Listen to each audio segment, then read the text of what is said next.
Becoming financially independent comes with changing your daily money habits. Habits are a big part of who we are as individuals, and changing them can be a very difficult thing to do, especially because these might be things that you don't even realize that you're doing. The first step to change a habit is to recognize it so you are able to take the necessary steps in order to change it. For this reason, today I am going over 8 money habits that are keeping you poor and that you should get rid of ASAP. Hi everyone, my name is Alex Marie. If you're new to the channel, subscribe for more finance and business related videos, and don't forget to click the bell so you never miss out when I upload a new video every single Wednesday. And if you're a returning subscriber, welcome back. It's great to see you on the channel and hope that you stick around for more. I am guilty of taking part in these bad habits before, but because I've been through it, I understand how important it is to change them. So if you're ready to hear these 8 bad money habits, click the like button and let's get started. Bad habit number 1 is paying yourself last. This is something that's very common. You set a goal to save up more money, but when your paycheck comes, the first thing you do is pay your bills, your housing, your utilities, your subscription, and so on. As the month goes by, you end up using all your money for your expenditures and don't have anything left for savings or investments. It's astonishing that 40% of Americans don't have enough savings to cover a $400 emergency. For this reason, the first thing you do when you get your paycheck is pay yourself first. Instead of saving whatever is left at the end of the month, you save first and then you live off of whatever is left. By doing this, you prioritize your financial well-being and your financial goals. It makes it easier to save money. When you pay yourself first, you're putting money towards your savings, your goals, and your investments. You can think of it as the most important bill you have to pay because this is what leads to financial independence in the future. As a rule of thumb, you should put at least 10% of your income towards your savings and investments. However, start putting in whatever you can. Even if it's small, you will create the habit of paying yourself first and eventually grow your savings to great amounts. There are easy ways to do this without forgetting. Lots of banks, if not all of them, offer a service where you can make automatic transfers to different bank accounts. Or if you're not a fan of automatic transfers, set a reminder on your phone and have your first expenditure be your savings on your budget. Which brings me to my next bad money habit: you don't follow a budget. Not following a budget is a very common mistake. You can't establish a plan towards your financial goals if you don't know where you financially stand. Having a budget will help you organize your finances and reveal areas for improvement. Do you spend too much when you go out to eat? Do you spend too much on your groceries? Are you spending more money towards your wants than your needs? These are questions that can only be answered by creating a budget. Think of a budget as a roadmap that guides how you spend your money and enables you to make any changes to your expenses. There are many apps that will help you track your budget, such as Mint and Clarity Money, or you can be a huge nerd like me and just track it in a good old spreadsheet. I have a video showing step-by-step how to create a budget, so make sure you check it out after this video. I also have a budgeting template in a spreadsheet format that you can download by clicking the link in the description box below. The third bad money habit I like to call keeping up with the Kardashians. And no, I don't have anything against the Kardashians. When I say this, I mean you try to keep up with the trends and with your friends who have a more expensive lifestyle than you.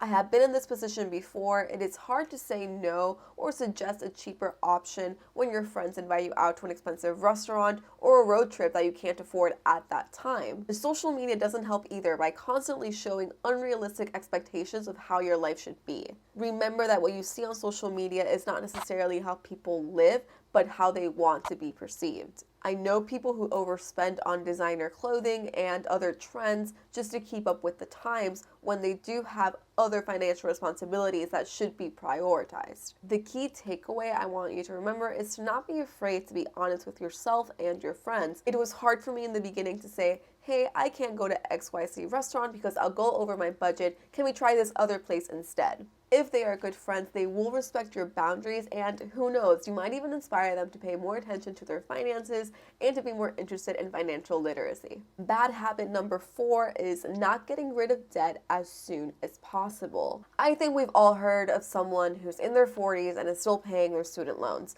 And this is a very, very, very true, sad reality for many Americans. And it's even something that's been normalized. Everyone has debts. You have a mortgage, you have car loans, you have student loans, and the list goes on. Debts that are not used for businesses or income purposes are just anchors that weigh you down and make it even harder for you to reach your financial goal. It makes it so much harder to invest and save money, which is why you need to get rid of it as fast as you can. I'm not saying that all debts are bad. For example, you're starting a new business and you're most likely going to have to take out a loan in order to do this. But in this case, this loan is a good thing because this new business will help you generate more income. Something you should not do is pay the minimum on your loans when you have the means to pay more, especially for loans that are not income generating, for example, a car loan. If you're struggling to pay off your debts, I have a video explaining in detail two very well-known methods for paying off your debts, the snowball and the avalanche, so make sure you check it out after this video if you're interested. I will also leave a link in the description box below to this video. The next bad money habit is using your credit cards for the wrong reasons. This is one that I personally still struggle with, and I keep telling myself to not fall into the trap because it is a trap. It's very easy to spend more than what you can in order to get those miles, points, and rewards that your credit card provides. True story, I once spent $4,000 in 2 months just so that I could get this point package reward that my credit card was offering at the time. And as you probably guessed, yes, I went way over budget and I struggled for the next few weeks after that to pay it off. I did eventually, but it was extra work and it set me back into reaching my financial goal. I tell you this story as a PSA, please don't be like me. And don't get me wrong, having reward credit cards are awesome because you get really, really awesome perks. Like, come on, it's basically free money, but you shouldn't overspend just to get the rewards. What I do now is that I pay everything that's in my budget using my credit card, but I pay it off immediately. This way, I am still getting those points and rewards without overspending. The next bad money habit is not investing in your 20s or as early as possible. I know so many people who tell me, Alex, I do not have the money to invest, or Alex, I would rather enjoy my income now and invest later. I can understand this way of thinking. You're young, you just want to enjoy life, but you're missing out on potential earnings that you can make.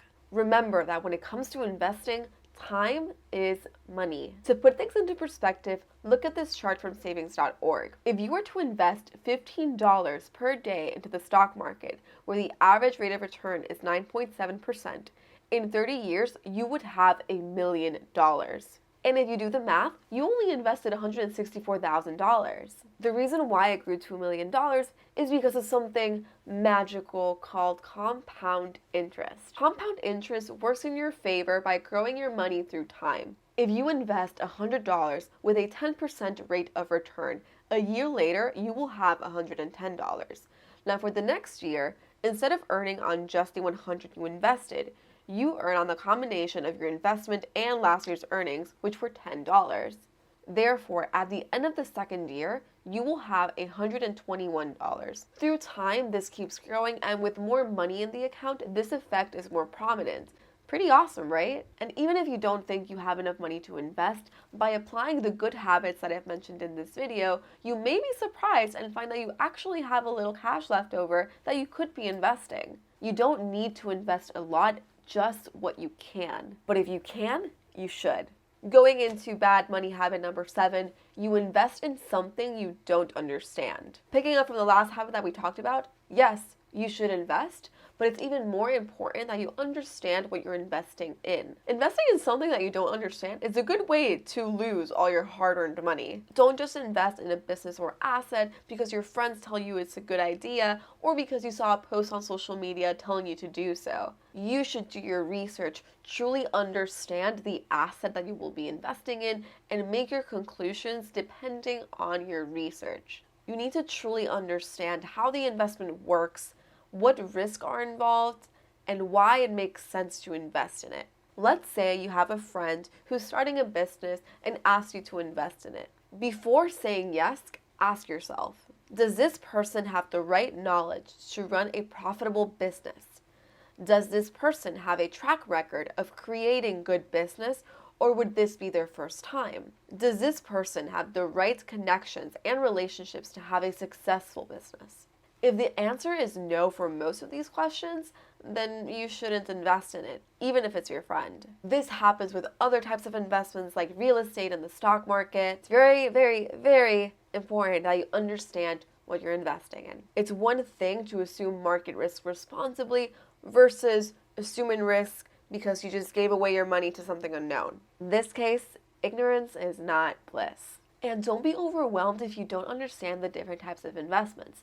There are tons of resources out there and YouTube channels like mine dedicated to sharing this kind of knowledge. Lastly, to end with a bang, this is one bad money habit that I would say tons of people do, and that is you don't take advantage of tax loopholes. By far, one of the biggest expenses in your life will be taxes. In fact, taxes are so powerful they can even cut your income in half. A lot of people think that tax loopholes are just for the rich, but in reality, everyone can take advantage of these tax breaks, so let's use them. The government incentivizes people to participate in certain activities that benefit you by paying less taxes. One of these activities is saving for your retirement. There are tax advantage accounts such as IRAs and 401ks that enable you to defer from paying income taxes or have your capital gains be tax exempt. These accounts are so powerful that when used to their full potential, technically, they are ways that you can pay almost zero income taxes. But more on this in a future video. If you want to know how tax advantage accounts work, watch my latest video, which explains everything you need to know about tax advantage accounts. We have reached the end of this video, but not the end to your financial journey. I hope you enjoyed learning about these 8 bad money habits that are keeping you poor. Remember that changing a habit takes time, commitment, and patience. It won't happen overnight, but trust me, your future self will be very thankful. Like you heard me say before, I have fallen in the trap of some of these habits, and sometimes I still do, especially the credit card one. So don't feel frustrated and keep at it until it becomes second nature. As a bonus, a good habit that you should develop is to educate yourself on financial literacy. And you can do this by your preferred method of learning, by books, classes, YouTube videos, podcasts, whatever works for you. Always try to continue to learn and grow as a financially responsible person. I truly believe that this is the key to becoming financially independent. Remember to check out the other videos that were mentioned in this one and check out the budgeting template link down below. Check out my website for more content and resources regarding business and personal finance topics. Subscribe to my channel for more videos like this one, like this video as it really helps grow this channel, and share this video with your friends if you found it helpful. I hope you have a great day, and remember that when it comes to finance, ignorance is not bliss.